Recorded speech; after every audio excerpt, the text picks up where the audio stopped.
Ang salita ng Diyos ay makapangyarihan.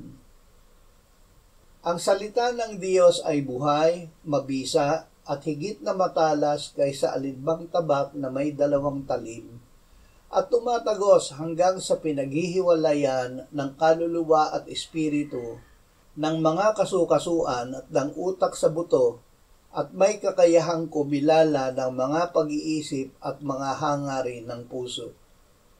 At walang nilalang na nakukubli sa harapan niya, kundi ang lahat ng bagay ay hubad at hayag sa mga mata niya na ating pagsusulitan. Ang lahat ng laman ay gaya ng damo, at ang lahat ng kaluwalhatian nito ay gaya ng bulaklak ng damo. Ang damo'y natutuyo at ang bulaklak ay nalalanta, subalit ang salita ng Panginoon ay nananatili magpakailanman. Ang salitang ito ay ang magandang balita na ipinangaral sa inyo.